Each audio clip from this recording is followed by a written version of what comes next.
Good evening, senior faculty members, dear friends. Today I'm going to discuss a rare intra-abdominal tumor. Actually, it's my encounter with a rare tumor. So the case history is out of a 35-year-old female, came with history of right upper quadrant pain of 3 years duration.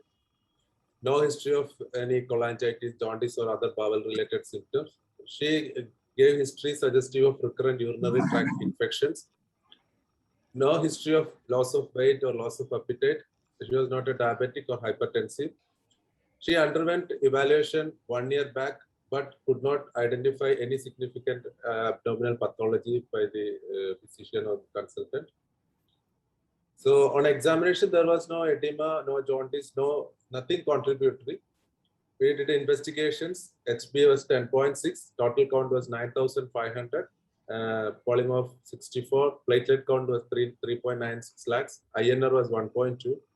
It was not diabetic. Urea, creatinine, all were normal. Almost all investigations were normal.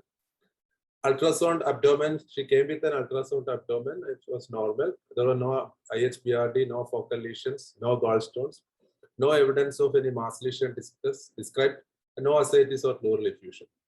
So we did an ultrasound, a CT scan from our department. So these are the findings, this is the plain CT.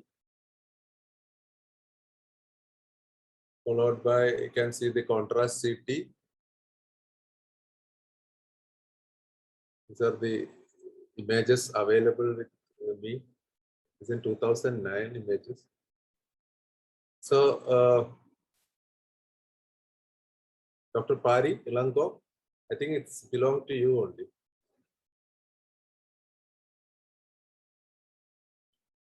Pari? Ilango to start with. Sir, I'm just looking. I have to read this in a very, very careful way.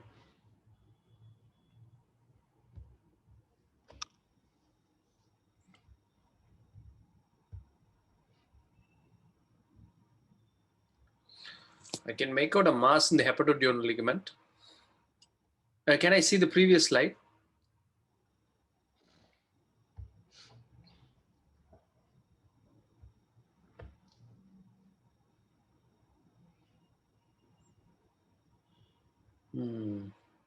Heterogeneously enhancing, it is very close to the portal vein and it's extending into the hepatoduodenal ligament.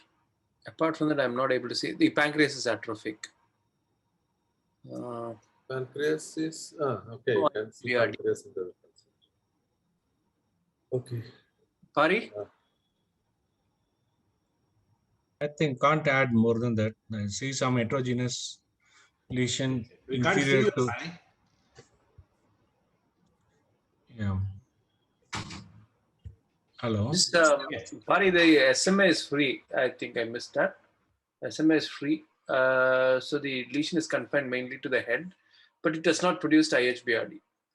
Strange. Okay.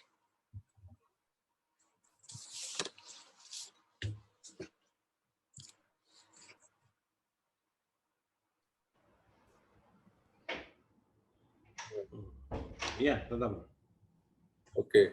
So this was the report given by the radiologist. Heterogeneously enhancing hypodense mass lesion arising from the right suprarenal gland, infiltrating the IVC with a significantly sized intravenous component inside the inferior vena cava. No evidence of lymphadenopathy or other metastasis, including the liver met. Left adrenal was normal. Rest of the intra-abdominal organs were within normal limits. So this was the report given by the radiologist. I could not digest it fully because I was not thinking of adrenal lesion anyway. So we did the investigation for the adrenal. Can you just show us the IVC infiltration? Just mark us so that. This is the area of IVC infiltration. You can see that. No, do you have a single big picture? I have to make it a big picture. This picture seems to be a bigger one. I think you can see this picture. If you want, I can make it a single image. Yeah. I think I'll ask Ilango and Pari if they see a mass like this, what exactly do they do to CT scan to have better, the visualization of the entire the lesion? Do they ask for something different, or do they have some special cuts or whatever? Ilango? Sir, I ask for 2 cuts. Sometimes this pancreatic protocol, if Okay. they are able to give me more images in the hepatoduodenal ligament, which is very good. I've seen the images from Apollo. They give a lot of multiplanar cuts. Right. So that will give me much more better clue and help me in surgical planning. Hari? I think most of the present generation scanners do a 1 mm cut. Yeah. The second thing is what I learned is I stopped commenting on static images, because you don't know what are the things that they have not provided us. Yeah, so first of all, we should always comment on live images, and we should have various coronal and sagittal sections all at the same time, so that you are able to compare and triangulate the images, so that you can say for sure or with certainty where the tumor or whatever it is arises from. So I really feel totally lost when I see static images like this nowadays, because I just stopped seeing static images several. So I do agree. But Pari, we should appreciate people working in government hospitals. Absolutely, no doubt about that. They are doing with whatever It's means really they got. hats off. They look at and plan many surgeries just. I agree, Ilango, but see, for an academic purpose, we also should know what can be done in places where things can be done. Sir, these images of 2009, at that time we didn't have PAC system in our department. Absolutely. CD was not available. Yeah. So I collected these images from my archive, and absolutely. No, Prathapan, hats off to you. Absolutely. Prathapan, we appreciate. Hats off to you. He's generating a discussion. I'm just telling. I'll ask Dr. Shenoy to just make a comment on what I just said. No, sir. Nothing that. In terms of, imaging technology. It has revolutionized the treatment. Like because you said in the government hospital, how do they do? I will just go back a little before the days of ultrasound and CT scan. By palpating a patient who has got a hypertension, my professor M. Srinivasan, I was telling you about that. He had given a diagnosis of pheochromocytoma. Before palpation and after palpation, fluctuation. I just wanted you to, since you brought out this issue, that's the only thing. That's all. I have no other comments. I also want to know from Pari and Ilango whether they would like to add any, visualization of vessels, any other special, say, addition, like a CT angio or something? No, or this is good enough in case? This is good enough, sir. This is good enough. I think, well-timed triple phase CECT with 1 mm cuts is what we need. It has to be very well-timed. And if that is done, I think, and you have all those sagittal, coronal, axial sections all with which you can triangulate the images, I think most of the times we can nail the diagnosis very well. Now, if you see this image, what next would you do before Prathapan? I have one more thing, whether in addition to adrenal tumor, any possibility of considering adrenal metastasis? Prathapan? It's possible, but the lesion characteristic is not fitting to not a metastasis to the adrenal. Usually, the adrenal gland will not be this much enlarged when you have, and it will have a different appearance. And usually, you can have hypervascular metastasis. Most of the time, the mets occurring into the adrenal are all from vascular lesions. No, but quite often this adrenal mass is very homogeneous. This is very heterogeneous. Yeah, here it is. And what heterogeneous masses can you get in adrenal? I do not know. Prathapan, in the first image, the top left, we can see that we can see the crest, and then one limb. The adrenal is seen extending up to the IVC, and then the mass is abutting one of the limbs of the adrenal. So if we have more images, we can say whether the adrenal is totally free or the mass is, in continue with one of the limbs of the adrenal. The next one, not in this. I think you changed. No, now just now only changed. Yeah. I was looking for other images. Yeah. I think here you can see the adrenal part of the adrenal along with the tumor. Left adrenal fully seen, very well seen. Right adrenal, I think seeing it, and mass is just abutting the right adrenal. We like to see the other few cuts to know whether it is actually from adrenal or not. Even otherwise, it can still be pheochromocytoma. It can be an extra-adrenal pheochromocytoma. So that doesn't rule out a pheochromocytoma if the adrenal is normal. But that's just a finding. So what is your choice next investigation, Pari? To be frank, if I'm not convinced about the CT scan, I'll probably ask for a proper contrast enhanced CT, well-timed proper contrast enhanced CT. Because as I told already that I am not very comfortable commenting on or designing the surgical plan on static images. I would like to see a proper contrast enhanced triple phase CT scan. So assuming it is there, then probably I'll sit with the images and then try and figure out what things are. Okay. Yeah. So this was the CT report. I have done the pheochromocytoma workup. So then the diagnosis, I planned a surgery for this patient because we were suspecting adrenal tumor with infiltration. I planned with a rooftop incision because I was expecting to mobilize the liver. No. We'll just hold on for a while. I mean, are you convinced the previous, what scan did you do? The nuclear scan? CT. No. To rule out other than urinary metanephrine and VMA, what else? Yeah, other scans were not available at that time. The MIBG, PET, no, nothing was available in our area. No. Okay, they are not available then, but we need to have an idea that what else can be done before we proceed, because surgery is too early. Ilango? Sir, PET CT is now part of the workup. Sir, Shankar here. Can I come in, sir? Oh, yeah. Welcome. I'm just looking for you, Shankar. You're late. No, I thought in CT scan few images, I was not able to see the IVC separately. Yeah. Prathapan, can you go to the CT scan? Yeah. There are a few. Shankar sir, yeah. I think I should get my eyes checked. No. There are few cuts where I'm not able to see the IVC separately. Yeah, I agree, Dr. Shankar. Yeah. In which case I'll think of even a primary tumor from the IVC itself. Okay. That's a possibility. That's possible. Yes. Yeah. That's a like very good call, Shankar sir. Like a leiomyoma. No, Shankar, what do you do next, Shankar, with these images? What do you do next? I mean, if we have, as Pari was telling, if we had a very good triple phase CT and we had all the information, and when you do a CT, you can also do a CT angiogram and find out what exactly is the blood supply to this tumor.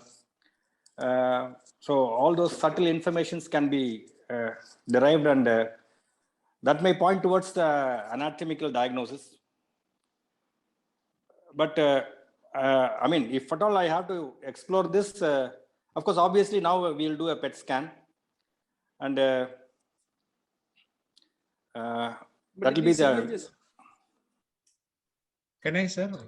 Yeah. Yeah, Pari. Yeah, few things I noted is, one, it is lifting up the pancreatic head, including the bile duct.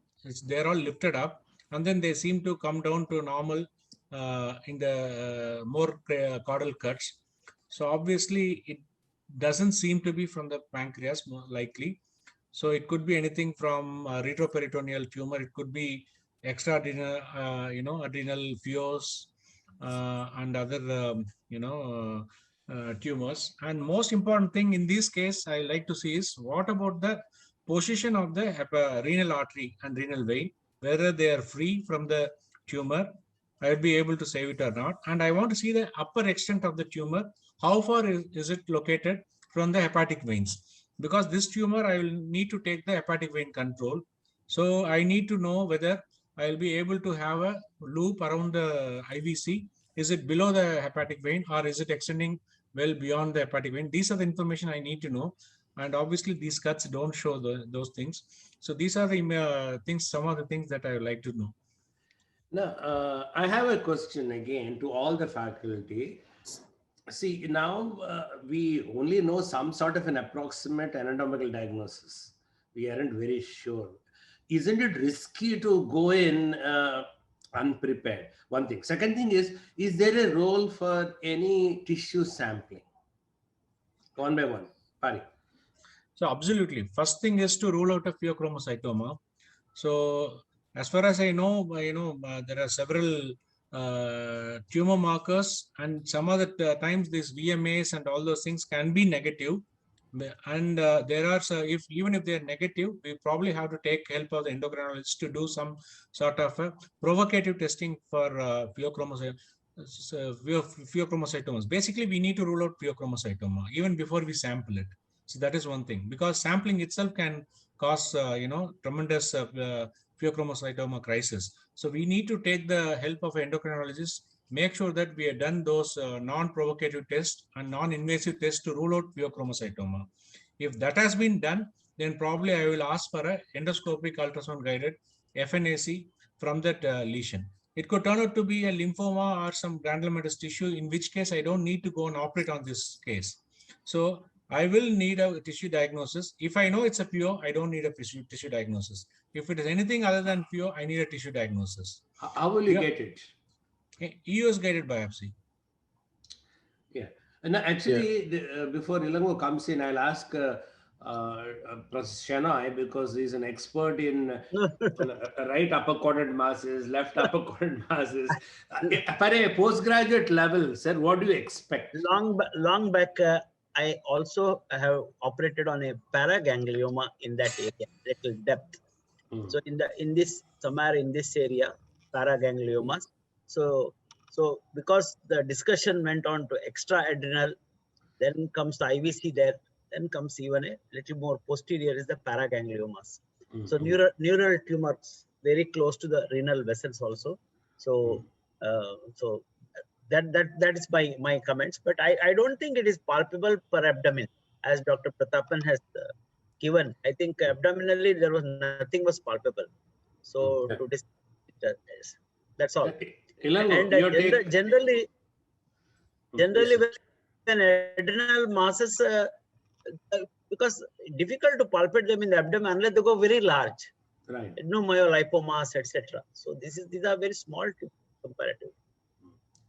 Ilango, what's your take on tissue sampling before surgery, and followed by Shankar? So the only rule is pheochromocytoma should not be sampled. So you do a biochemical analysis for pheochromocytoma. That's the only rule. In this condition, the simple rule to understand is, if the lesion is more than 6 centimeters in size, it is definitely malignant. The lesion is less than 3 centimeters in size, it's most likely benign. In between is very difficult to decide. So there is a more tendency, as the size increases, there is a more chance for malignancy. This obviously looks like a large lesion, definitely around 4 centimeters. It's a higher chance of malignancy, especially with that infiltrating the IVC. So I will not go beyond this. I agree that I need a clearer imaging before going for surgery, and planning. And I agree I would do the same thing as what Pari said. I would like to know the extent in relation to the hepatic veins. But apart from that, I don't need FNAC, definitely not in this situation. Now, the point is, when there's a lesion which is heterogeneous, it's very unlikely to see adrenal mass like this, unless it, as Dr. George was commenting, the adenocortical carcinoma and infiltrating the IVC. When infiltrating the IVC, the surgical exercise is not a simple one. You have to be prepared for many, many things. Now, I'll go to Shankar and I'll ask him, will a biopsy make a difference, that whether, things of operating or not operating or any neoadjuvant, etc.? Shankar. Sir, this being a little unusual tumor, after taking all the precautions about this pheochromocytoma and all, I'll try to do a biopsy in this case. And of course, my choice of doing a biopsy in this case will be not be an endoscopic ultrasound guided biopsy. To biopsy this lesion, I'll go percutaneously, and I need a very good radiologist, because they have to get the needle between the small slit available between the right lobe of the liver and the kidney. Sometimes we may have to go through the part of the liver and target it safely and take a biopsy. So definitely, because sometimes it can, size alone may not determine that it is a malignancy. Sometimes it's possible that it could be a large necrotic lymph node. It might turn out to be a lymphoma. That's where PET-CT will also have some more information. So obviously, one more choice will be a PET-CT, followed by tissue diagnosis will be a percutaneous route. I think that is a very reasonable point, because if it turns out lymphoma or a tuberculosis, surgical exercise is futile. Pari, you're raising your hand. Sir, why not US guided, sir? Shankar, sir? No, Pari, I mean, it can be done. I think it's a technical issue. But I thought since it's extra pancreatic, and I think CT scan has a very good window. Access will be easy through percutaneous route rather than endoscopy. And if you have to do an endoscopic ultrasound, I have a problem. Where will they wedge the scope? In the duodenum or in the stomach? So I think the percutaneous route seems to be little safe for me. Then, Pari, if I can ask you, because I had that doubt, do you get adrenal masses through a duodenoscope? Do you get anywhere closer to that, and without any tissue in between? It depends on how big the mass is.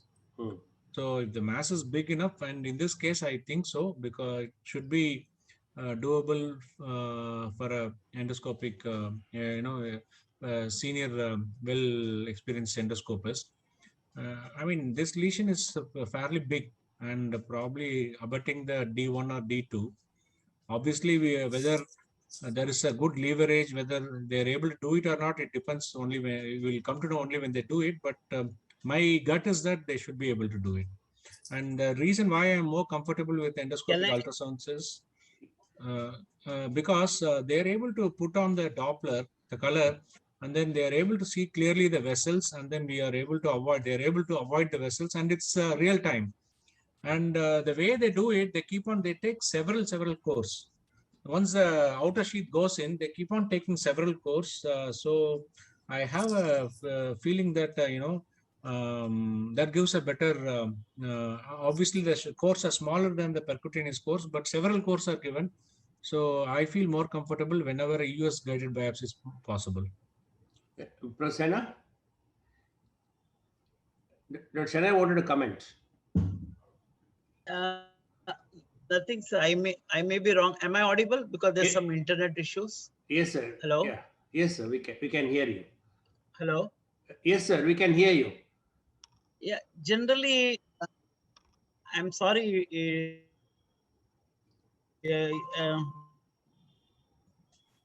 General teaching for a large retroperitoneal tumor, number one is not to do it. So there's some problem. Okay. No, we are able to hear. Yeah. Hello? Okay. Yes, sir. We can hear you. Can't see you though. We can hear you. Yeah, because I think there is some net problem. Large retroperitoneal tumors, we generally don't tell them FNAC or no biopsy is indicated, number one. Number two, my comments on the lymphoma diagnosis, it's a rare entity for a single node there in a otherwise a healthy lady, as I understand. 1 year back, she has been evaluated in the hospital. So with keeping these two in the mind, even if it is a retroperitoneal neural tumor or a paraganglioma or even if for that matter, adrenal tumor, yes, I know there are difficulties are there going into the IVC, but there are so many renal cell carcinomas with the tumor embolia going into the IVC has been managed with the IVC clipping and open the IVC and tumor embolectomy. So keeping that in mind, take a vascular surgeon and go ahead with the surgery. That's what I think. Embolectomy is a different ball game as compared to infiltration of the IVC. In infiltration, a part of the IVC has to be taken off So we should have adequate control of, because when we are going in with a curative attempt. We will remove all that. Prathapan is smiling, though, but we'll come back to you, Prathapan, for a little while. So in my understanding is when you have such infiltration, I'm a little worried. I want to be a little better prepared before I go in. My point is sir, in this area, of course, number one, very high sophisticated equipments are necessary if you want really go after this tumor, because of already told whether endoscopically some biopsy or whether you can take. So in the short of that expertization and other things, if you have got a one vascular surgeon's help with the planning, I believe that probably a tissue diagnosis is not required. Sir, can I just make a comment here? Yeah. Yeah, I agree with Dr. Shenoy. If the CT findings are that of a sarcoma, I am probably not at all going to allow anybody to do sample it. So we don't want to sample a sarcoma and break the capsule and then increase the chance of recurrence. Here, it doesn't really look like a sarcoma. I don't think any radiologist is going to label it as a sarcoma. The diagnosis between a necrotic node or a carcinoma or a lymphoma, hematological malignancy, because these few things are things which do not require surgery. That's the reason why we are thinking of biopsy. If it is a typical run-of-the-mill retroperitoneal sarcoma, yes, I fully agree. We will not try to sample it. Any further? Yeah, Dr. Thiru, welcome. Your camera is. I think you should be better looking today. Yeah. I'll talk. Pari, is it the generalized is it the generalized statement you're saying that in sarcomas we should not do a biopsy or an FNAC? Is it only for the retroperitoneal sarcoma? Retroperitoneal sarcomas. Because I have very poor knowledge of sarcomas as such. If there are sarcomas, connective tissue tumors elsewhere outside the abdomen, one of the things that is required is a true cut biopsy or a core biopsy, when they do an incisional biopsy. So this is for the understanding. You're trying to tell only for the retroperitoneal sarcoma. Am I correct? I may be wrong, sir. Last I read about retroperitoneal sarcomas, I thought that you should not sample it. No, Shenoy must be remembering yesterday we had a deep discussion of the soft tissue tumor in general surgery learning yesterday. Sir, I think Shenoy was also there. Today this is only for this lesion, sir. Discussion is only for this lesion, which is almost pointing to retroperitoneum, adrenals. Okay. Yes. We are somewhere near adrenals in that area. So the discussion came. Okay, As somebody suggested, it could be a lymphoma, whether you can avoid a laparotomy. I only made a comment that such a one single node in that area, that too near the IVC, very highly unlikely. No, if it is a lymphoma, we'll have to take a biopsy and confirm it that it's a lymphosarcoma, where there are so many modalities of treatment. Without a biopsy, you cannot go ahead with this if you're thinking in terms of a lymph nodal malignancy. No. So, I think Dr. Tirunakar came in a little late, so he's still not got into the whole story. But I understand that we should have a little better imaging in the present era. Of course, Prathapan is handicapped that way, so that's justified. But then again, we should have some little more idea of what we are dealing with, especially when we see that the IVC is involved, a bit better prepared. Like as Dr. Pari was commenting, and also agreed by someone else, that if you have a biopsy which comes as a lymphoma or tuberculosis, surgery is futile. So actually, but the opinion is divided when it comes to biopsy. Then we'll leave it at that. And if any, there's no other comment. Sir, I think this may not be a single tumor. It looks like something like a bossulated lesion there. So it's possible that it can be a multiple lymph nodes there. So it need not be a single tumor. So all the more you should have a biopsy, Shankar. Yeah. No, we are ruling out lymphoma based on the fact that you don't get a single lymph node enlargement. But I have a feeling that there may be multiple lymph nodes sitting there. That's possible. I mean, we can't rule out a lymphoma in this case.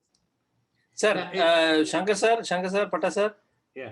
I have this question. Does lymphoma infiltrate the IVC and grow as a tumor inside the lumen.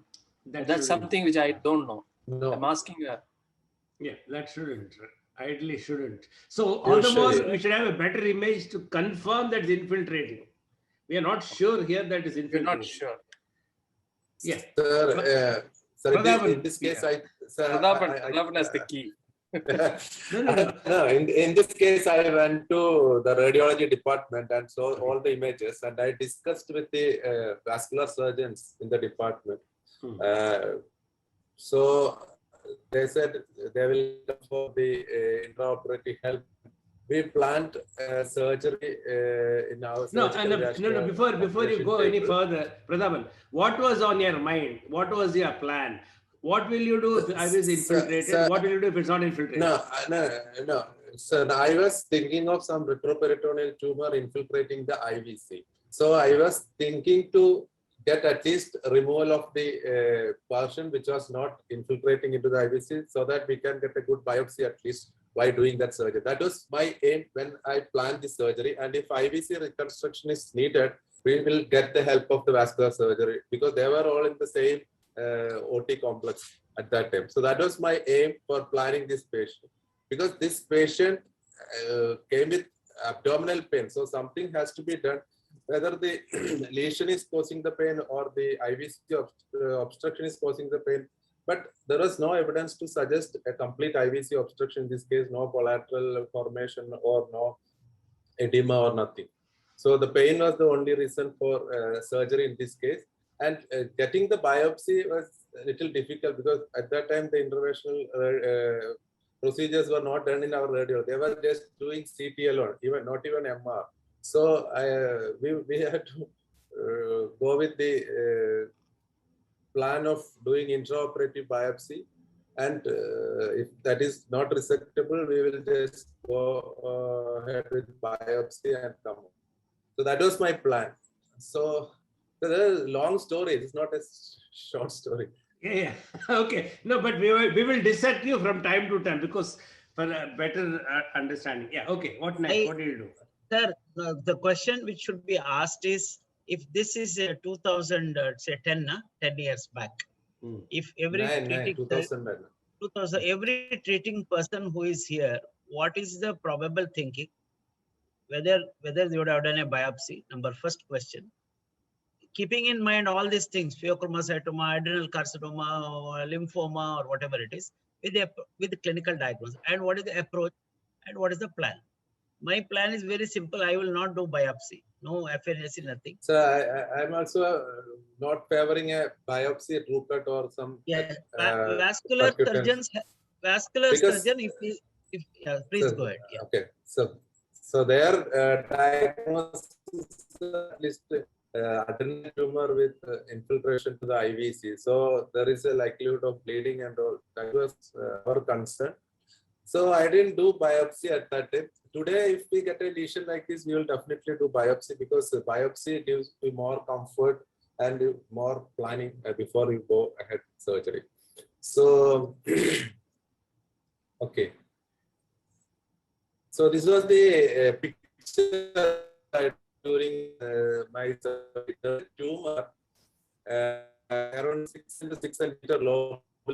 It was looking like a dumbbell, one large extra venous component and a small venous component. So there was a lot of dilatation of IVC at the site mass.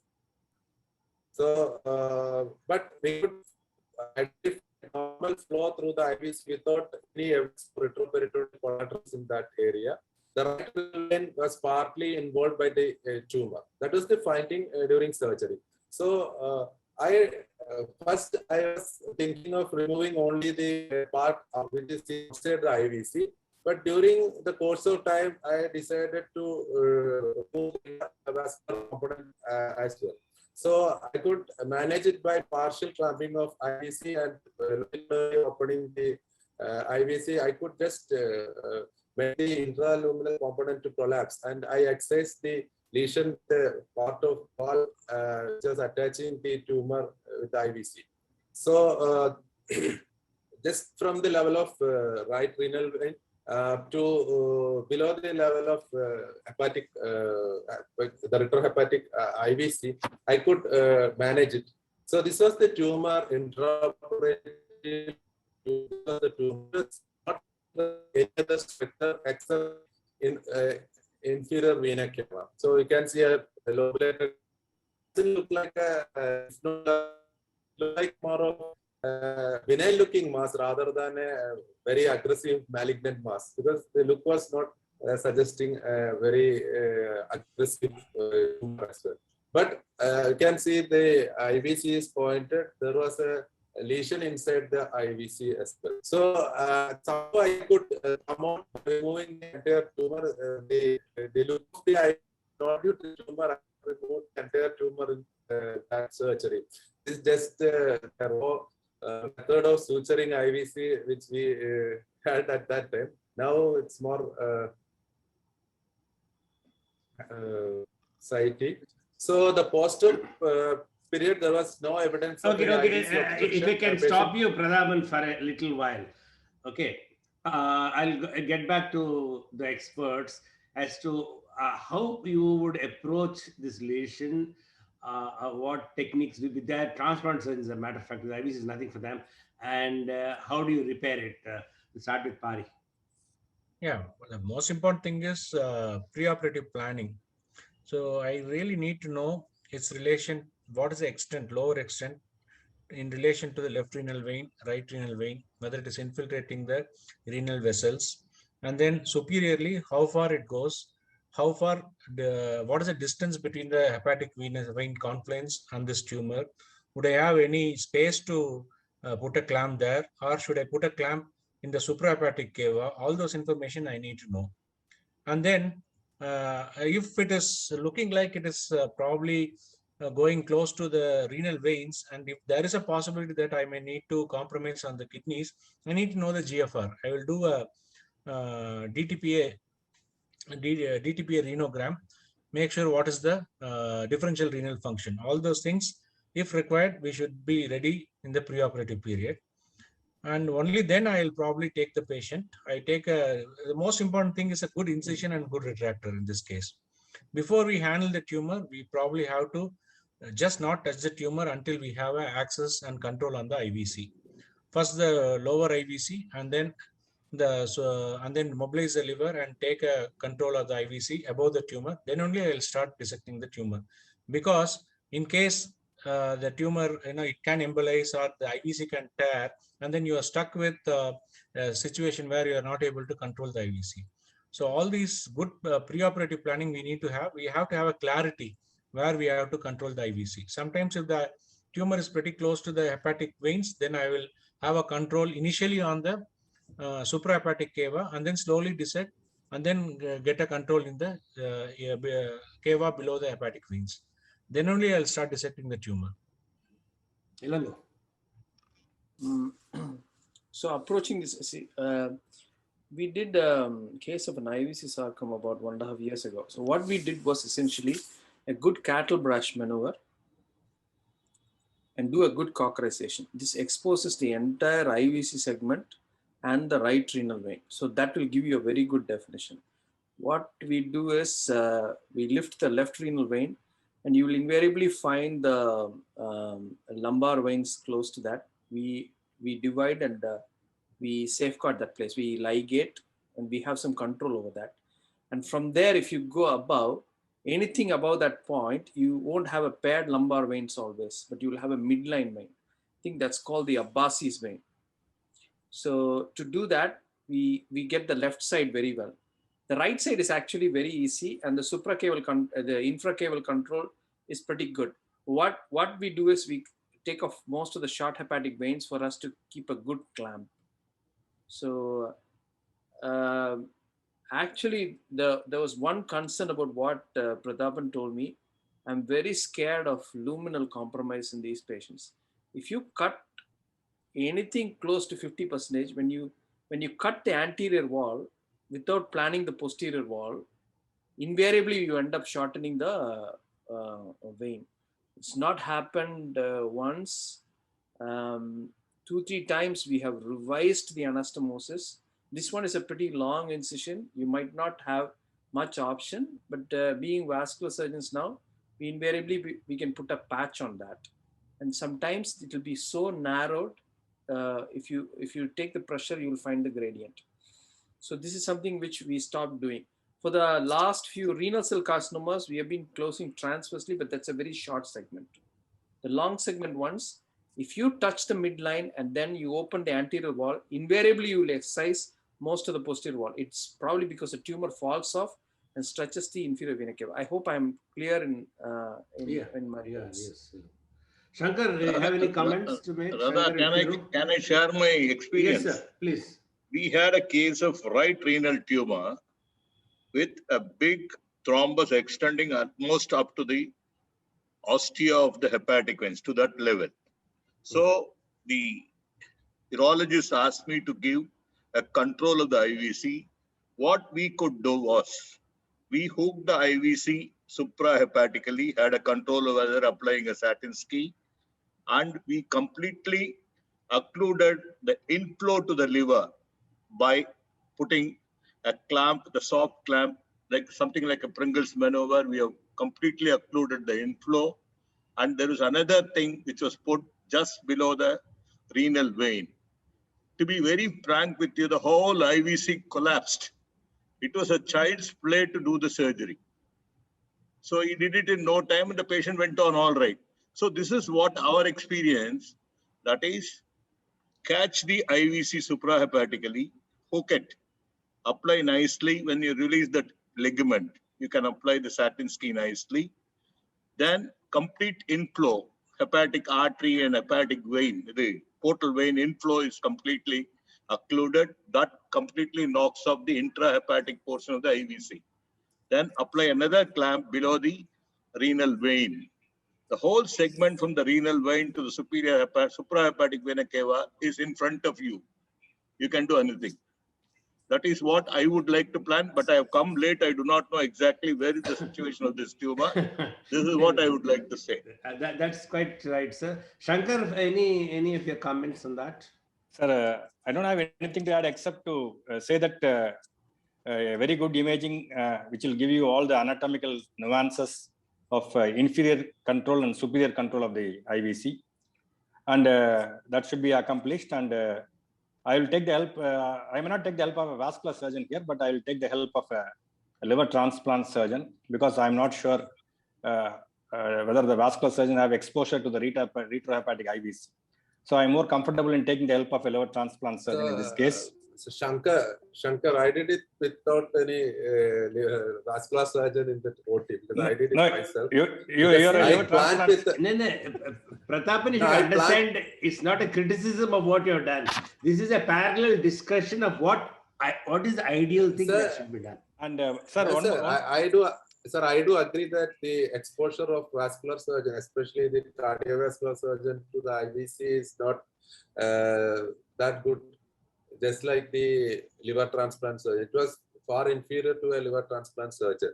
At that time, we didn't do any transplant training. I just completed my MCH gastro, and that's all. Okay, sir. So one more point. Pradhan, one more point I want to say is, as far as I think Ilango and Pari can pitch in, if you want to control the suprahepatic infradiaphragmatic part of the IVC, actually that part of the IVC is less than 1 centimeter in length. So the recommendation is you better control the IVC within the pericardium supradiaphragmatically comfortably rather than. So that's one point I want clarification. If you want to control the suprahepatic IVC, better it is controlled in the thorax rather than. I will tell you for that. We had any number of exposures hooking the suprahepatic IVC first as a part of a surgical training, so that the PG will not get afraid to do that. It is such a lovely thing to do with a blunt tipped, little long right angle. We'll be able to do it. There is no need to open the pericardium and catch it until and otherwise you got a tumor somewhere in segment 7 and 8, which is preventing you to put a clamp there. That is a different scenario. In a normal scenario, I think you will be able to hook the suprahepatic IVC within the abdomen without any difficulty. Yeah, Pari, to come in? Yeah, I agree with Dr. Thiru that it is fairly easy to hook the suprahepatic IVC in non-cirrhotic patients.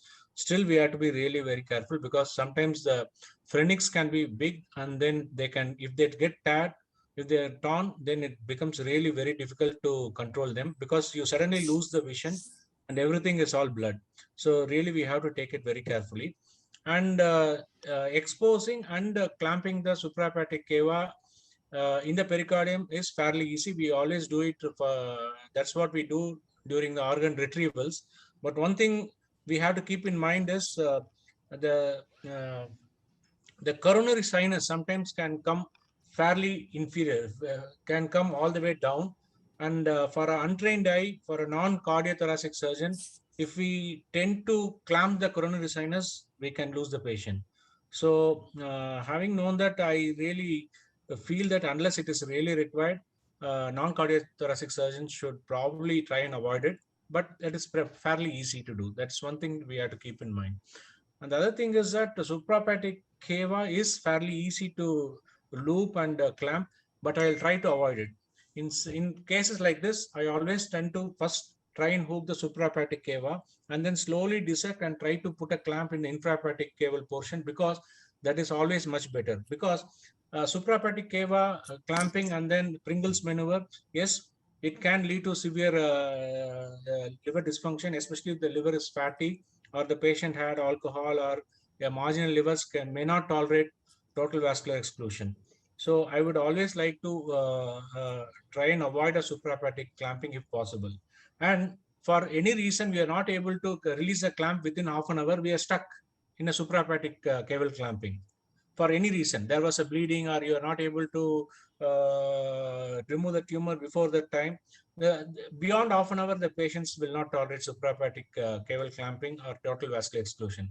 So whenever possible, I will try to avoid a suprahepatic clamping and a total vascular exclusion. Initially, I may have a control, but I'll try to have a clamp in the infrahepatic, below the hepatic vein confluence only. Ilango? Even The only thing I want to add to Pari's state, sir, go ahead. even in case of what Pratapan has done, I think if you mobilize the tumor completely, only are waiting for the vascular portion to be removed, I think you will be able to do it within half an hour. We don't apply the clamp for a longer time. We take a warm ischemia time of 20 minutes only. At 10 minutes, a little extra concession. If you are able to manage that within that time, then only you do all this. Otherwise, you will have to do a different technique. And one more thing is, if I'm in planning these patients, it's always important to look at the size of the azygos veins. If the IVC was really occluded in the preoperative period, the azygos vein tends to become the alternate route, and azygos sometimes becomes as big as IVC or half as big as IVC itself. In such cases, we can be more relaxed, and then we can even accept a degree of narrowing in the IVC if the azygos has been fairly enlarged in the preoperative period because of IVC obstruction. We had a similar case about 10 days ago we did with the urologist. There the IVC was obstructed, probably chronically, and the azygos, both the azygos were almost as big as IVC. So there we could even get away by just, dividing and resecting the IVC without even reconstructing it, because the azygos had swollen to such a big size. So it's important to see the size of the azygos in these type of patients. Yeah. Ilango, you're saying something? The only thing is that just like how general surgeons should learn internal iliac artery ligation, I think one of the exposures for hepatobiliary surgery and transplant is to open the diaphragm, hook the intrapericardial IVC. So that is one technique which we should all have. I know it is becoming, with time, it is becoming much more easier to clamp the suprahepatic vena cava. We're able to get on all the sites, but for a younger surgeon, I would always have them ready to loop the intrapericardial IVC. It can save lives in a critical circumstance, especially with vascular tumors. Yeah, Pradhaman. Patient don't have any post-op IVC obstruction. We continue heparin for 5 days and no anticoagulants were started or continued and discharged on 8th day. So the final HPR came as smooth muscle tumor with marked atypia and scan mitosis. Tumor cells positive for desmin and smooth muscle actin and negative for S100 and CD117. Suggestive of leiomyosarcoma of IVC. Okay. So this is leiomyosarcoma. It's extremely rare tumor, less than 200 cases. Most common tumor of IVC with extremely poor prognosis. Constitute 1 to 2% of all soft tissue sarcoma. We can have type 1, most commonly seen in females, and we can have 3 type. 1 is infrarenal, second is the interrenal, and third is the suprarenal suprahepatic type. So this is above the entry of renal veins. So most of the tumors can be excised by intra-abdominal approach, but tumor extending to suprahepatic IVC needs thoraco-abdominal approach. And resection of the affected segment with reconstruction using reinforced PTFE, ring reinforcement, is the treatment of choice. And creation of an AV fistula is recommended to ensure long-term patency of the graft. We could manage without a graft in this case. AV fistula was not created when suprarenal or suprahepatic IVC is reconstructed because the flow is higher and there is no role for any chemo or radiotherapy in this patient. So with the report of leiomyosarcoma, we didn't offer anything. So the complete resection gives a survival of 76% and 5-year survival of 33%. So the poor prognostic factors: upper IVC involvement, lower limb edema, Budd-Chiari syndrome, IVC occlusion, and distant metastasis. So the management goals to achieve local control, maintain venous return during surgery, and to prevent recurrence. So we did a repeat CT after 1 year. There was no evidence of any tumor recurrence. Normal caliber IVC, both renal veins normally opacified. This is the CT we did after 1 year. We could see the IVC, we could see the other veins and all, but no clear evidence of any IVC obstruction. So we were very happy. But she was readmitted in October 2011 with pain, right upper quadrant radiating to back, with dysuria and increased frequency. No evidence of any palpable mass and no evidence of IVC obstruction clinically. So the investigations are showing increasing in platelet count. RFT was normal, LFT, all others were normal. So we did a CT scan that was showing a recurrence. Almost the same or more than that size of the initial tumor. After 2 years, 5 months, 2 years, 3 months of the first surgery. So this was the lesion. So now we got a histopathology. You got a recurrent tumor in that area. So these are the possible images. Anybody want to make a comment, or shall I go to the other image? No. So we will get back to Pari et al. Yeah, we need more cuts of the vessels at the hilum. We see that we can see the portal vein. We want to see its bifurcation, whether it is in relation to the bifurcation and all those information. We don't have it in these cuts. We need more cuts and more information. But would you suggest a PET CT here? Absolutely. Ilango? Yes, sir. Definitely. PET CT, definitely. The tumor seems to have gone anterior to the vena cava. It's above the caudate lobe. Is it infiltrating the liver? But definitely, I need a PET CT scan. Definitely, I need a PET. okay, sorry, we could. It was not available. I'll ask Shankar, Thiru, Dr. Rajgopal to have a comment. Sir, I think the tumor has now involved the liver also, the central part of the liver. So I want to know. Ilango. I want to know the hepatic vein status, the cranial extent of the tumor, and of course a PET scan. Thiru sir? This is now definitely growing into the liver. infiltrating the caudate lobe, as Pari said, is not visualized. We'll have to much more cuts to say how far the cranial extent, as Shankar has said. We definitely require a PET CT at this stage because it has recurred. We'll have to find out whether elsewhere metastasis and what is the size of this lesion exactly. Everything will be able to be made by a PET CT. Dr. Chennai wants to comment, sir? I have not much of experience of any case of IVC, but my only thing is retroperitoneal tumor, which may be very close to these areas. No doubt we might have done R0 resection. That's what they would have, pathologists would have definitely commented on that. If any short of that, clips could have been applied, and radiotherapy is one of the alternative treatments. I'm not trying to say, he has already mentioned that RT and chemo not recommended, but I just want to make a mention that if there is some of them are very close to that areas of paravertebral region, etc. Even if you want to do a total excision, it is not possible sometimes. So in that situations, we put a clip. So because this only thing is, I would like to know what is the cause of the recurrence. Is it the tumor behavior itself? That is one possibility. Second thing is the final histopathology. So possibility of an unplanned resection, that is the first thing we have to consider, because we didn't think of primary IVC tumor. If we think of primary IVC tumor, the resection and that will put us back to the same question, Prathaban, where pre-op biopsy would have altered your approach to this tumor. Yes, I agree. But smooth muscle tumor in that area can be anything. No?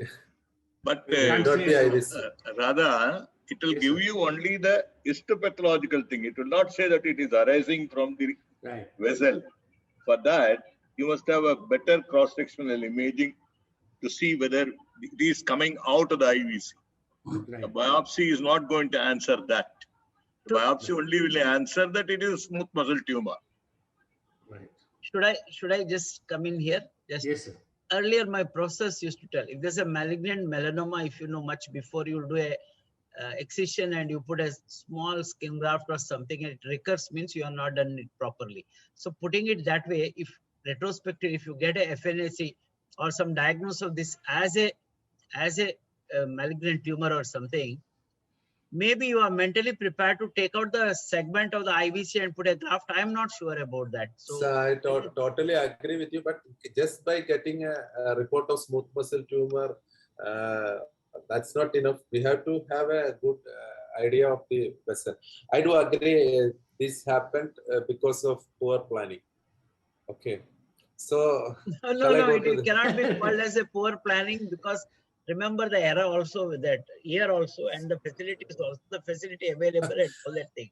So that's what I feel. So this is the teaching point number one, sir. That was the teaching point number one. I just critically analyze our doing in our department. I don't have any gut feelings to anybody. This is just open discussion. Okay, so this was the CT scan report. The recurrent growth seen in the IVC extending to proximal bifurcation to the level of hepatic, up to just below the level of hepatic vein. Both the renal veins were involved. All hepatic veins were free. The tumor is infiltrating the gallbladder, right lobe of liver. Common hepatic duct and CBD was free. No infiltration to the duodenum or kidneys. Evidence of 2 metastatic lesions in the right lobe. So we wanted to plan further. So this was the investigation of choice for IVC leiomyosarcoma as per the available literature. So what is the idea behind this contrast MRI venogram? What is the plan? How will your plan change with this? So we wanted to know whether we can resect the tumor complete, because it's a slow growing tumor with poor prognosis. That is what the lesion may not grow very fast, but no, but don't you think, Prathaban, your comment of resecting this tumor will get enough of opposition from the faculty? Why? Because it is almost involving the IVC up to the level of the hepatic vein. Number one, you got an intrahepatic metastasis, as you said. I don't think it is within the surgeon's knife knowing about the prognosis of the disease, and it is recurred after 2 years. This is for documentation in case contrast MRI with venogram rather than treatment. No, Pari, sir. So it's not finished. Yeah. Okay, we'll come get Pari and Ilango here and Shankar for a minute. In such a case, what the first thing I'll do is I'll sit with the medical oncology colleague. I'll try to understand what is the natural history of such a tumor with this type of a differentiation and IHC markers. Does it really worth talking about going back and resecting now, given that there are 2 metastases in the liver also? There are some tumors where you can still go ahead and resect, and then even when there are metastases. I really don't know whether this is one such tumor. I discussed with the medical oncologist and radiation oncologist. Both of them said resection is the only treatment option. You can try any. If it is possible. If it is possible. If it is possible. Otherwise, yeah, even with liver metastasis, because they are very slow growing nature of the tumor.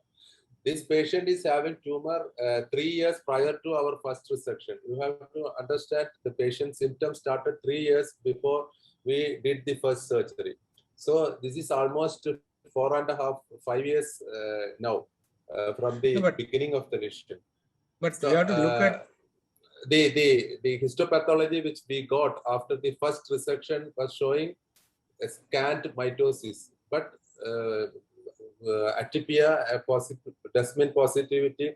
Even the pathologist called me and said it looks more like a benign lesion. Then I said, no, IVC will not have a benign lesion. All the sarcomatous lesion or the smooth muscle tumor arising from IVC has to be considered as malignant. That was the opinion at that time when we discussed with the pathologist. But that doesn't correlate with the recurrence within 2 years. Maybe. Such a big and a more aggressive lesion now you got. So that doesn't correlate. Okay. Yeah, we'll have Shankar's words and also Ilango before going, Pradhapan, for discussion's sake. Yeah. And Pradhapan, you told both the renal veins are involved. Yeah, but the patient's renal function was preserved. Probably the left renal vein has developed some collateral circulation. The right kidney, maybe same collaterals might be developing. I don't know. Both the renal function was normal. I just mentioned the renal function there. Patient was not having edema suggestive of complete IVC obstruction clinically, but imaging shows evidence of IVC obstruction. Yeah, my personal opinion is I may not go for surgery. That's my opinion. Yeah. Ilango? The lesion, I mean, for Pradhapan's description shows that it is really advanced. One, it's a recurrent tumor. It's infiltrated 2 of the hepatic veins. And there is a liver mets. There is likely to be distant disease. I mean, we can never be sure. I think this lesion is far advanced for surgery. A PET CT might throw in some more metastasis. Yeah, Pradhapan, yeah, back to you. So this was the venogram which the MRI we did, and it shows heterogeneous contrast enhancement again. But the T1 weighted images shows the hypotense, and T2 weighted image shows the hypertense type of lesion. And this is the venogram phase. You can see the lesion in the IVC. It's the reconstructed image showing a large lesion extending to the gallbladder area.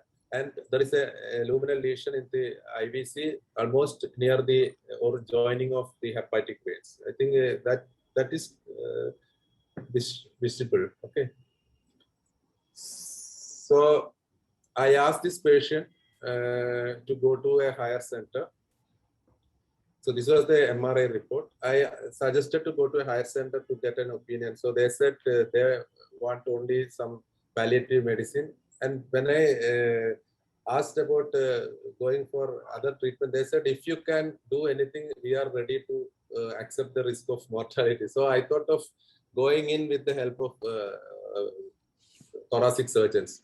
So I discussed with the thoracic surgeons. They said the length of the graft required is big. That was not available at that time in the department, but they were having treated pericardium, bovine pericardium in their department. So they said we will have a try. So we planned a surgery. PET was not available at that time anywhere in Kerala. It happened only after that. So operation notes, we again went in. A rooftop incision, dense adhesions in the upper abdomen, a large mass of size 8x4 in the IVC extending to retrohepatic IVC. Both renal veins were involved, mass infiltrating GP, right lobe of liver, no infiltration to duodenum, head of pancreas or bile duct. 2 metastatic lesions, both were in the right lobe, segment 5 and 6, and no ascites or peritoneal deposits. So we did a right hepatectomy and cholecystectomy. Then patient was heparinized, veno-venous bypass was planned, infrahepatic IVC transected, then tumor resection completed. A neo-IVC was created by suturing a bovine pericardial tube over a Hagar dilator with 6-proline. Suture to the proximal IVC using 6-proline continuous sutures. Both renal veins were reimplanted to the neo-IVC. Distal part anastomosed to infrarenal IVC and veno-venous bypass discontinued and closed with the 28 French catheter. Extubated after 6 hours of elective ventilation. Pradhaman, I'll stop you here. I'll go to the faculty for their comments. Pari.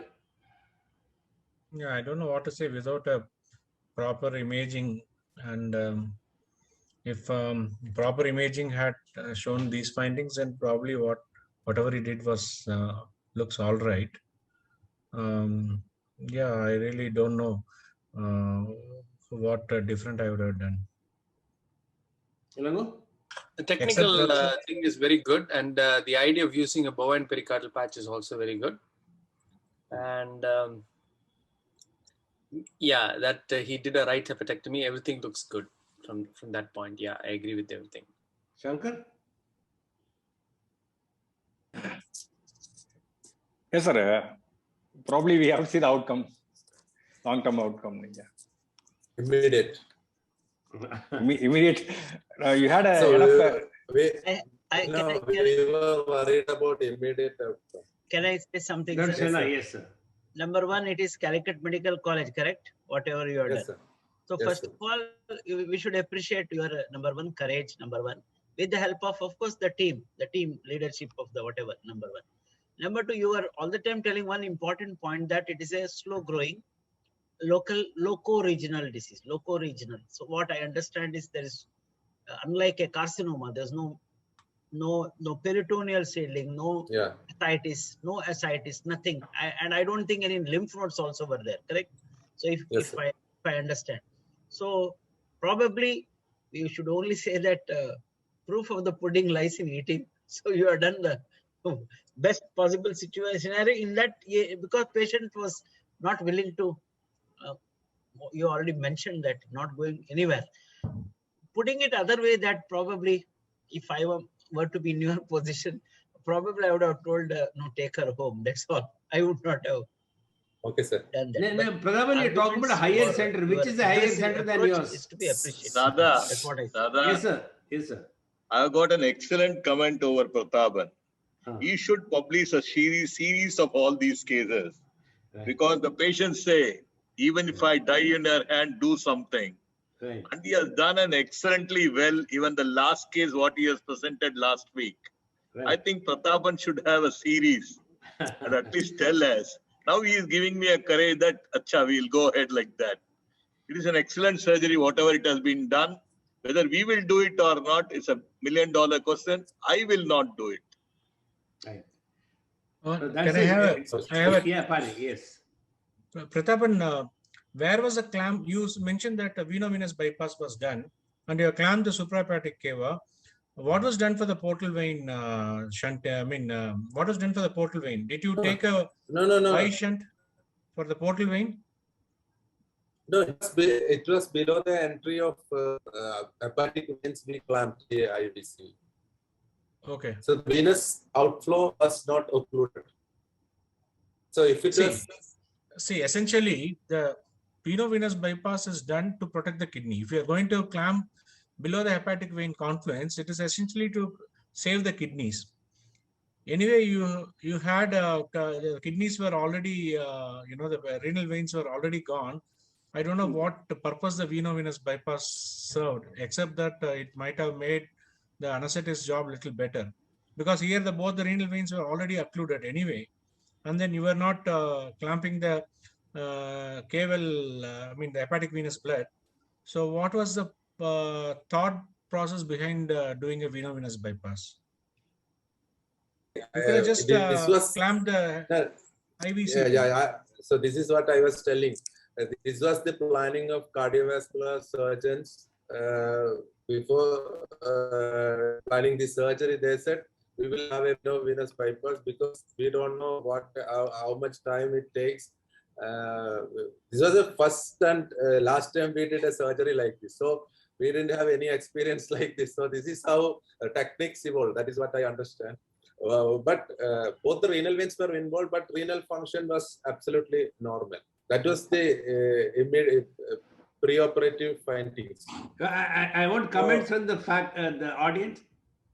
Fahad, do you want to say something? So the story. Okay. We cannot finish it within your time. I think No. Carry on. It's getting more interesting. Yeah. Shankar wants to know the outcome. So this we published at that time. Okay, this was the publication we had in that. So few words about the Cowell. Replacement. As Dr. Pari was telling, suprarenal IVC can be safely resected without replacement in patients with chronic IVC obstruction with collateral formation. So reconstruction is preferred over resection alone to avoid the risk of thrombus extending to suprahepatic IVC to produce Budd-Chiari syndrome. The replacement is indicated when resection is demanded for radical surgery of tumor without prior IVC obstruction, without collateral formation, when collaterals has to be ligated along with radical tumor resection or resection at or above the level of renal vein confluence. You have to consider Cowell replacement.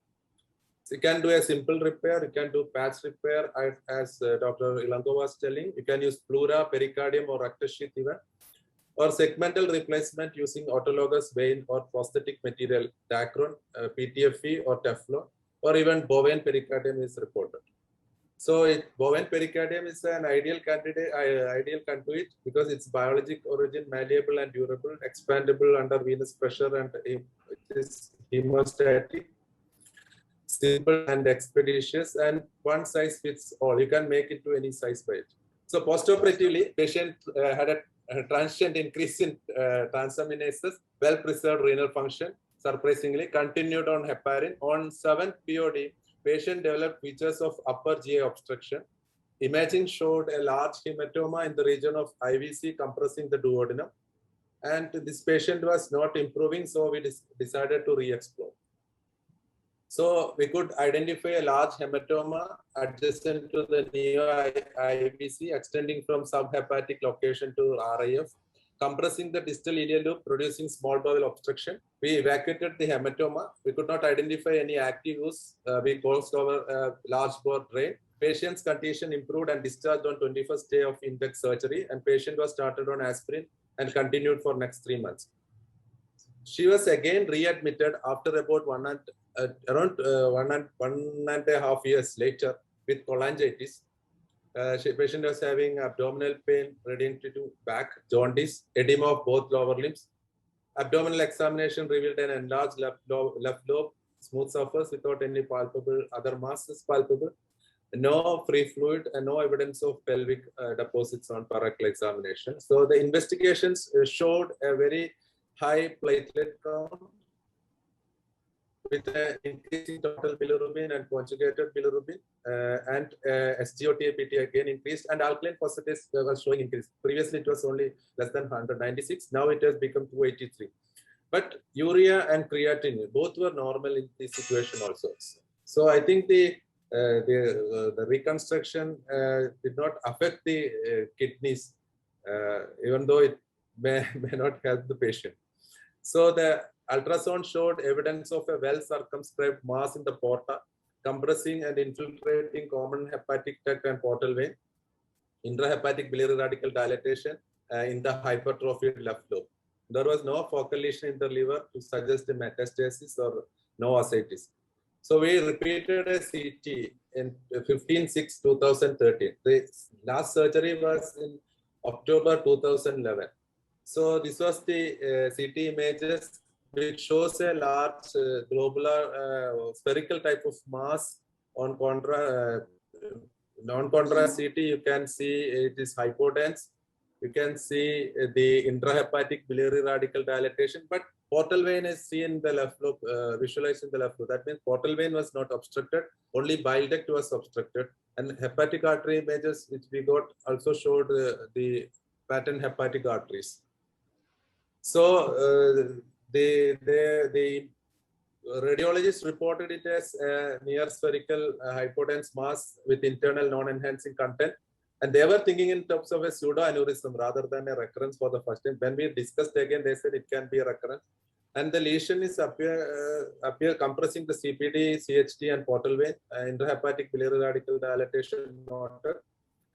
Suprahepatic IVC shows normal contrast, but infrahepatic neo-IVC, no definite contrast. I think it has gone into thrombosis. Both kidneys show normal size and simultaneous contrast, opacification, and excretion. But this time we could identify multiple collaterals in the retroperitoneum and chest wall.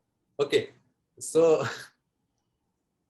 any comments or shall I complete? Complete, yeah. You want to say something? No, sir. Just complete. Sir, I again went in because this patient is having bile duct obstruction to the existing right lobe.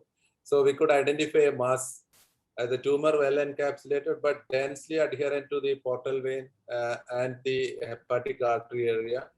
We could not do any complete excision, but we could do a resection of a major portion which was producing the issue.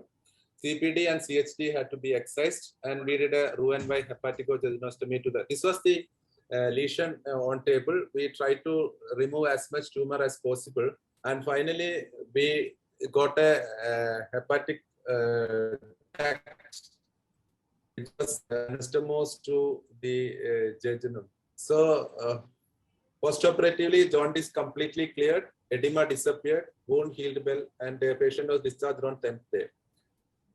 Okay. And finally, patient died after 4 months due to recurrent tumor producing biliary obstruction and liver failure. This happened around 4 years plus after the first surgery. Thank you. Yeah. The faculty comments before we close. Pari. The last surgery, I think, could have been avoided. That's the only thing. Yeah, I agree. I think it's a challenging surgery after 2 major resections. I think the chance that a recurrent tumor obstructing. Sir, I would have thought of interventional radiology at this moment, but we were handicapped with only old generation CT at that. We didn't have anything else. All investigations were done outside medical college, including that MR Vinogram at that time. So these are very. The last surgery, I'm not sure it was done. I understand. I might have palliative. It's I know. To do some palliation to the patient. That is the only. Obstruction, no obstruction, obstructive jaundice, correct? Yeah, bile duct obstruction. So what about the endoscopic some methods? Stenting? Sir, endoscopy. No, this is just because you're trying to swallow something. You have to tell. My internet is getting because a lot of rain. No, not you, sir. Did I, sir? I was talking about Prathapan. Prathapan is about to say something, then he's not telling you. No, I just thought. Sorry. Yeah. Sir, I will tell you. The teamwork is a very important thing in managing all these cases. It includes not only gastroenterologists, general surgeon, interventional radiology, but they should have sufficient experience in doing all these things. And if you don't have this, I can really send this patient for further endoscopic workup. I was having so much handicap at that time to manage these patients. That was the only reason. But today, if this patient is having this sort of problem, up to second surgery, I will do. And the next thing I will do for a PTPD, a self-expanding stent rather than an ERCP or stenting, because the obstruction is higher in the hilum, and most of the time the endoscopy may not be possible because of multiple surgeries in that area and the additions. We did cauterization, we mobilized the duodenum here and there. So I think PTPD and stenting would have been the option in that last phase of that patient. That would have saved as the third Correct. surgery. I do agree. Because you have given a good palliation, whatever said and done from the time of first surgery till for three years or so. As I understand that she did not, whatever 3-4 years she has lived without any major issues. That's what I understand. Correct? Yes, sir. Shankar. No, I just could only envy at Prathapan because he seems to have surgical solutions for every problem. And anyhow, because he correctly told availability of expertise, teamwork, everything matters. So he has done the best thing that's possible at that point of time. So I'd like to congratulate him for giving 4 years of symptom-free life for the patient. But we know that in cancer, surgeon is never the king. There is a saying, surgeon is never the king in the cancer management. Thiru sir, are you there? I think in I am cancer there. I management, am the there. king is the cancer. Yes, sir.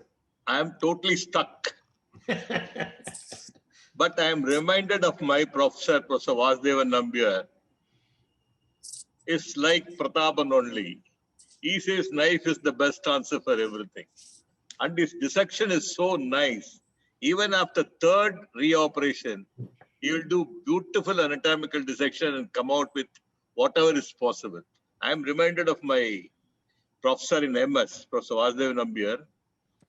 I am thinking when he is talking like this, I was only reminded of him, but I'm totally stuck by the way Prathapan is going out with the cases like last week and this time. And I think we have to learn a lot from Prathapan. Well, I think that's a very great compliment, sir, from another senior surgeon. Thank you. Wonderful. Prathapan, very well done. Congratulations. And Can I make a comment, sir? Yeah, Pari. And after your comment, Ilango will show a couple of pictures of his experience with IVC tumors. Yeah, Prathapan. Pari, yes. Yeah, obviously, Prathapan, excellent case management because you managed with the best possible expertise you had at that point of time. We can't take anything away from it. But given you got everything, what I would do is I'll again do a very good imaging, see if there is, what is the type of biliary obstruction we got at hand. And whenever possible, here surgery was probably not at all on cards for me. And biliary stenting is what is required in this patient. We all know that this patient has announced that he has got a very bad tumor. Whatever you do, he is going to recur again. And more soon, sooner and sooner. So surgery was not on cards. What we need to do is a biliary stenting. The question is, are you going to do a PTBD or a endoscopic? My first option is always endoscopic. Because in case you puncture and then you are not able to cross the obstruction, the patient is going to be left with a lifelong PTBD tube. It's not a good palliation at all. You know that especially the left lobe, the PTBD tubes are very, very difficult to maintain. You have very less leverage. They tend to keep on slipping out, and then bile leaks and all those other things. So whenever possible, I try to understand what is anatomy. And when possible, I always try to do an endoscopic stenting, because even when during endoscopic stenting I fail, I get to know that if there is a very big wide separation, I probably won't even attempt a PTBD. Because once I puncture it, I have to have a PTBD tube hanging from his abdomen till the end of his life. So that's not a good palliation at all. So for me, it's endoscopy first. I know it's a higher tumor. The classical teaching is for higher level biliary obstructions, PTBD is the better option. But over a period of time, I changed. Any tumor, even if it is higher, I'll always tend to go by endoscopy first. But one caveat, Pari, you will go for endoscopy with PTBD backup. Absolutely. Yeah. But suppose if I do endoscopy, And I know that, it's a wide cutoff. I tend to see a cutoff right, at the mid biliary. And then I know from the images that, the obstruction is fairly wide. I may not even attempt a PTBD. Or if the patient, unless the patient is septic or patient is agreeable to have a PTBD tube for the rest of his life, you have to tell the patient that the PTBD may fail to cross the stricture, in which case he has to carry the tube for the end of his life. So we have to tell that. I've got a comment. See, the endoscopic management is the best, because I was attending a lecture by Mohan and Rajesh Puri last time in Senadipan Education Foundation.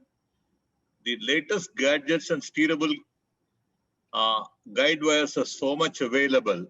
I think it's not a very big deal to put a PTB, I'm telling about endoscopy and maneuver it and put it inside.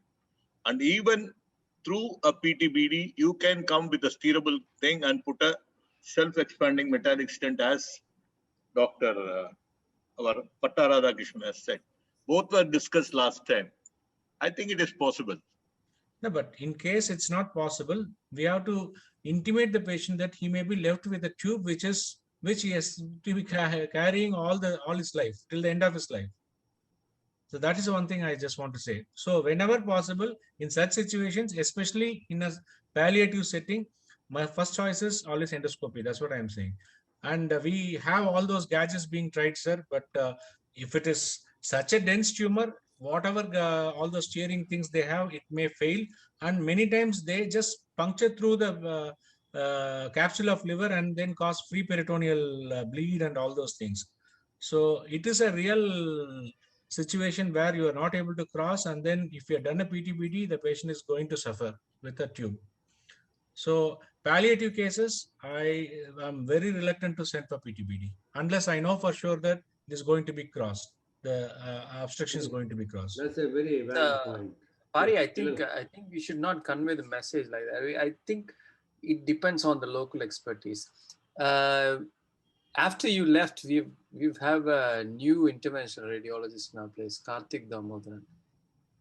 We've become much more comfortable. He puts SEMS through the PTBD and leaves us with a much more comfortable one. We don't have tubes. No, absolutely. I'm talking about a situation where you are not able to cross the obstruction.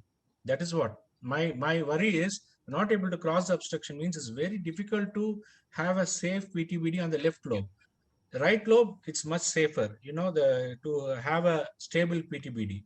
Left lobe, they don't have much space. In 2 stages. If he doesn't cross, he does it in 2 stages. And somehow, it might be an experienced person. It's all a matter of expertise. Ilango, with your slides, yeah. Yeah. So, are you able to see my images? Yes. Yeah. So this is the IVC leiomyosarcoma operated. I think the structures are pretty well labeled. What I wanted to, this was completely infra-hepatic. The access was a very simple incision, J-shaped incision. And the things which I wanted to disagree with Prathapan about using bovine pericardium is its collapsibility. If you use a bovine pericardium, even the small pressure in the duodenum or in the small bowel will completely occlude the cava. So here also, we had involvement of both the right renal vein orifice and the orifice of the left renal vein. So what we did was, when we cross-clamped, we checked the pressures. So we checked the renal pressure up front, and we clamped the renal vein and checked the pressure again. So we were comfortable leaving the left renal vein completely disconnected from the graft. The right the right kidney and the renal vein were completely removed. As you can see, I think you can see the excised segment. It is just above the iliac vein bifurcation, and it's just under the liver. So it was quite a big gap, and we put in a graft and sewed it together. The shot on the up actually shows the left renal vein. So the only thing is that scaffolding helps in keeping the, sorry, I missed this, okay.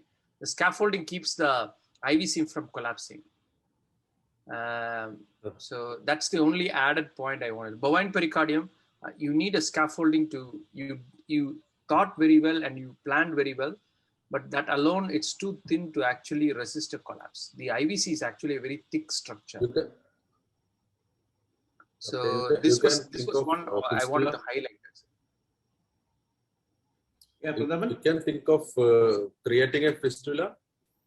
That is one technique some surgeons use. You can create a small arteriovenous fistula between the graft so that it can keep the pressure inside the IVC higher. That is one technique. That's very difficult to judge, Prathapan. See, one of the salvage procedures is is hepatic, the portal vein arterialization. When you do portal vein arterialization, the portal pressure really shoots up. I have tried doing with the gastroduodenal artery. I've tried doing with epiploics. It's very difficult to control. The pressure just shoots up. So arterialization is very, very difficult to achieve. Another technical point, what I wanted to show you is given in this picture. This is one of the renal vein tumors in which we have done a transverse flow. I don't know whether my image clear? Yeah. So I think this is a slightly clearer image. This we did a transverse closure. Exactly what I wanted to highlight was at the time of resection, this had involved only the right renal vein orifice. So I just gave a little bit of clearance and divided, and I think I got too enthusiastic and divided the posterior wall at the same level as well. When we closed, there was a huge gap in that, like somebody has taken a chunk out of it. So I clamped again and took down the anastomosis and did a transverse one. You can see a well-rounded cava. So small short segments, it is better to do transverse rather than a vertical closure like how you showed in the initial phase. That's just a highlight, just a point to highlight, that's all. I think in circumstances of bleeding and in difficult circumstances, any closure is better than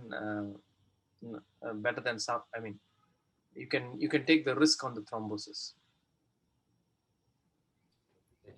Yeah. That's it. Any further comments before we close? It's just too heavy. It's a wonderful session and a lot of learning points. And as somebody said that you have God's hand, and somebody else said what a perseverance. I think we all concur with all that. Dr. Sharna, I hope you agree with what is all said.